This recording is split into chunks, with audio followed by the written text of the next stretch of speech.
بعد میں سوال جواب کریں گے، ہم پہلے مکمل کر لیتے ہیں، ہم لوگ پہلے مکمل کر لیتے ہیں، ٹھیک ہے؟ تبرک مشروع چل رہا ہے نا۔ نمبر 4 جو تبرک کے مشروع ہیں، کچھ ایسے موسم ہیں، کچھ ایسے وقت ہیں، زمانے ہیں جن میں اللہ تعالیٰ نے برکت رکھی ہے، جیسے بہت سارے ہیں، جیسے رمضان کا مہینہ ایک وقت ہے، ایک موسم ہے، ایک زمانہ ہے، اس میں بابرکت مہینہ ہے، روزہ رکھنے کا مہینہ ہے، اور بڑی فضیلت آئی ہے اس مہینے کی، اور اس مہینے میں روزہ اور نماز کی۔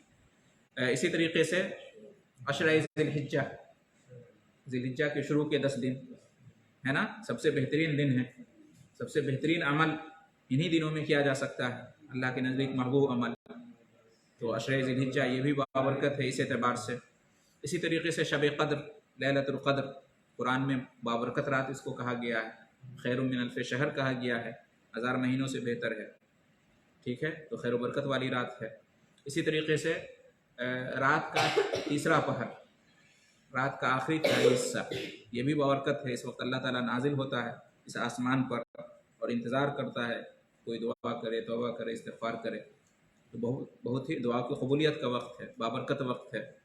اسی طریقے سے جمعہ کا دن سب سے بہترین دن ہے، 7 دنوں میں سب سے بہترین دن جمعہ کا دن ہے، بابرکت دن ہے، جمعہ کی نماز ہوتی ہے، عید ہے ہفتہ واری مسلمانوں کے لیے۔ اسی طریقے سے سوموار، پیر اور جمعرات کا دن، یہ بھی ہم کہہ سکتے ہیں کہ بابرکت دن ہے، اس میں جنت کے دروازے کھول دیے جاتے ہیں، ہے نا، اور معاف کر دیے جاتے ہیں ان تمام کو سوائے مشرک کے اور اس کے جو اپنے دل میں کینہ رکھتا ہے، الا لمشرکن او مشاقین، حدیث میں آیا ہے کہ جنت کے دروازے کھول دیے جاتے ہیں اور سب کو معاف کر دیا جاتا ہے سوائے شرک کرنے والے کے، اور سوائے جو اپنے دل میں کینہ، قدورت، نفرت رکھتے ہیں اپنے مسلمان بھائیوں سے۔ تو یہ دونوں دن بھی کیا ہیں؟ بابرکت دن ہیں۔ تو بہت سارے یہ دن ہوئے، بہت سارے موسم ہوئے، وقت ہوئے جن میں اللہ تعالیٰ نے برکت رکھی ہے۔ برکت کیسے ان چیزوں سے حاصل ہوگی؟ ان چیزوں میں ہم جو مشروع عبادت ہے، جس عبادت کے کرنے کا حکم دیا گیا، جس کی فضیلت بیان کی گئی، اس کو کریں گے تو برکت حاصل ہوگی، نہیں کریں گے تو برکت حاصل نہیں ہوگی۔ جیسے جن جگہوں کا بیان ہوا ہے، مکہ، مدینہ، شام، مسجد اقصی، مسجد رسول اور حرم مکی، اس کا بھی وہی معاملہ ہے، وہاں جائیں گے اور جو کرنے کو کہا گیا ہے وہ کریں گے تو برکت حاصل ہوگی، مشروع طریقے سے، شرعی طریقے سے، ورنہ پھر وہ بدعتی تبرک میں آ جائے گا، ممنوع تبرک میں آ جائے گا، جس کا بیان انشاءاللہ آئندہ ہفتے ہوگا دوسرے درس میں، ٹھیک ہے؟ نمبر 4 ہو گیا۔ نمبر 5، کچھ کھانے پینے کی چیزیں ہیں جن میں اللہ تعالیٰ نے برکت رکھی ہے، اور وہ چیزیں بابرکت ہیں، مبارک ہیں، ٹھیک ہے؟ جیسے شہد ہے، شہد کے بارے میں کہا گیا کہ شفا ہے اس کے اندر، زیتون ہے، زیتون کا پھل، زیتون کا درخت، زیتون کا تیل ہے نا، اس کا تیل بھی تیل کے طور پر بھی استعمال کر سکتے ہیں، کھانے کے طور پر بھی استعمال کر سکتے ہیں، پی بھی سکتے ہیں، لگا بھی سکتے ہیں۔ اور کیا کہا؟ انجیر، قرآن میں اس کا ذکر آیا ہے، جی، زمزم کا پانی، زمزم، ماء زمزم لما شرب له، 3 انجیر، فگ، زمزم کا پانی، اس کے بارے میں کہا گیا کہ جس نیت سے آپ پئیں گے وہ نیت پوری ہو جائے گی، شفا کی نیت سے پئیں گے انشاءاللہ شفا حاصل ہوگی۔ ہاں، بہت سارے پھلوں کا ذکر آیا ہے قرآن میں، لیکن ہاں جو خاص آئے ہیں میں اس کو بتا رہا ہوں۔ شہد، لبن، دودھ میں بھی برکت ہے، دودھ جو ہے نا، تازہ دودھ خاص طور سے، اس میں برکت ہے۔ اسی طریقے سے سرکہ بھی اچھی چیز ہے، کھجور، خاص طور سے اجوا کھجور، اس کے اندر بھی کیا ہے؟ برکت ہے۔ کیا برکت ہے اس کی؟ یہ جادو، صبح جو 7 کھجور کھائے گا شام تک جو ہے جادو سے اور زہر سے محفوظ رہے گا، بڑی برکت ہے۔ اور یہ جنت، اس کے بارے میں جنت کا پھل ہے، اجوا کھجور، یہ جنت کا پھل ہے۔ اسی طرح سے حبہ سودا، کلونجی جس کو کہتے ہیں، کلونجی حدیث میں آتا ہے کہ موت کے علاوہ ہر چیز سے شفا ہے۔ کیا کہتے ہیں کلونجی کو؟ بلیک سیڈ، منگریلا، بلیک سیڈ اور یہ سب کہتے ہیں. تو بہت ساری چیزیں ہیں اس طرح سے. بارش کا پانی یہ بھی بابرکت ہے، مبارک ہے. قرآن میں مائع مبارک کہا گیا ہے اس کو. نبی کریم صلی اللہ علیہ وسلم کے بارے میں آتا ہے کہ جب بارش ہوتی تو نبی صلی اللہ علیہ وسلم اپنا کپڑا کیا کر لیتے تھے، اپنے کپڑے کو بھگوتے تھے بارش کے پانی سے، اپنے بدن وغیرہ پہ بارش کا پانی لگاتے تھے. صحابہ کرام پوچھتے کیا بات ہے، تو کہتے تھے کہ یہ ابھی ابھی رب کے پاس سے آئی ہے، اللہ تعالیٰ کے پاس سے آئی ہے. اس سے یہ معلوم ہوا کہ اللہ تعالیٰ اوپر ہے کہ نہیں. بارش کہاں سے آتی ہے؟ اوپر سے آتی ہے. تو اس سے معلوم ہوا کہ اللہ عرش پر ہے، اللہ ہر جگہ موجود نہیں ہے. ٹھیک ہے. تو اسی طریقے سے گھوڑے کے بارے میں آیا. گھوڑا بابرکت چیز ہے، اس کی وجہ سے جہاد کیا جاتا ہے، جہاد میں کام آتا ہے. اسی طرح سے بکریوں کے بارے میں بھی آتا ہے کہ یہ بابرکت ہے. اسی طرح نخلستان، کھجور کے درخت، کھجور کا باغ، اس میں بھی برکت رکھی ہے اللہ تعالیٰ نے. تو بہت ساری چیزیں ہیں جس میں اللہ تعالیٰ نے برکت رکھی ہیں. کھانے پینے کی چیزوں میں بھی بہت ساری برکتیں ہیں. ٹھیک ہے. تو یہ 5 طرح کی چیزیں ہیں جو بابرکت ہیں، جن میں اللہ تعالیٰ نے برکت رکھی ہے. نمبر 1 نبی کریم صلی اللہ علیہ وسلم کی ذات مبارکہ اور جو بھی آپ کے استعمال کی چیز تھی. لیکن اس کا دروازہ اب بند ہو چکا. نبی صلی اللہ علیہ وسلم کی وفات ہو چکی ہے نا، نبی صلی اللہ علیہ وسلم کے زمانے میں. اور نبی صلی اللہ علیہ وسلم کے زمانے کے بعد صحابہ کرام کے یہاں کچھ آثار باقی تھے، تو بس اس وقت کے لیے. اب کوئی اثر باقی نہیں ہے نبی صلی اللہ علیہ وسلم کا، نہ آپ کی ذات دنیا میں باقی ہے ہمارے درمیان، اور نہ آپ کی استعمال کی ہوئی چیز باقی ہے. لہٰذا دعویٰ کرنا اور برکت کے طور پر استعمال کرنا ایسی چیزوں کا یہ غلط ہے، اس لیے کہ ثابت ہی نہیں ہے کہ نبی صلی اللہ علیہ وسلم کی چیز ہے، بال ہو یا نعل ہو یا کوئی بھی. نمبر 1. نمبر 2 قرآن مجید کی تلاوت اور اسی طریقے سے ذکر و اذکار اور تمام جو عبادات کی چیزیں ہیں یہ بھی کیا ہے؟ بابرکت ہے. نمبر 3 جگہیں بابرکت ہے نا، جیسے مکہ، مدینہ، ملک شام وغیرہ وغیرہ. اور اسی طریقے سے نمبر 4 موسم، وقت، زمانہ، جیسے رمضان کا مہینہ، جمعہ کا دن، شب قدر، عشر ذی الحجہ وغیرہ وغیرہ. عرفہ کا دن بھی بہت بابرکت ہے. اس دن بندوں سے قریب ہوتا ہے اللہ تعالیٰ، عرفہ کے دن کی دعا قبول ہوتی ہے. تو یہ سب ہے. اور آخری چیز نمبر 5 کھانے پینے کی بہت ساری چیزیں ہیں جس میں اللہ نے برکت رکھی ہے. زمزم کا پانی ہے، کھجور ہے، اجوا ہے، شہد ہے، کلونجی ہے، زیتون ہے.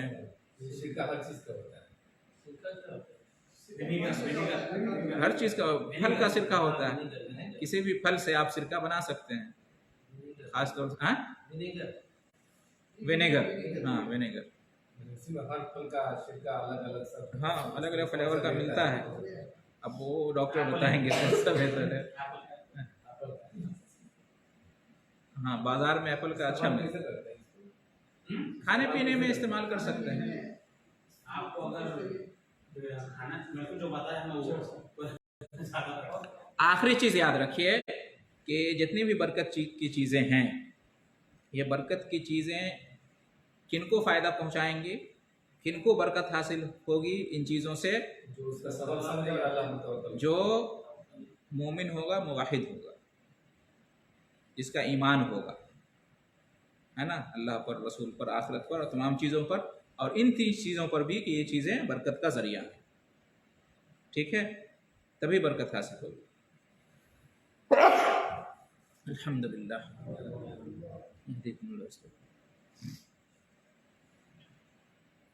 تو اس طرح سے آج کا درس الحمدللہ پورا ہوا. کوئی بات رہ گئی ہو تو بتائیں. آئندہ درس میں انشاءاللہ تبرک ممنوع، وہ تبرک جو جائز نہیں ہے اس کا بیان ہوگا. اس میں کیا کیا آتا ہے.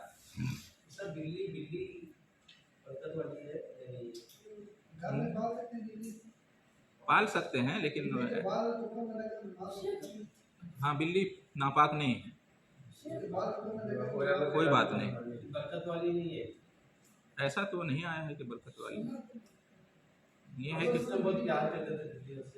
ہاں کرتے تھے.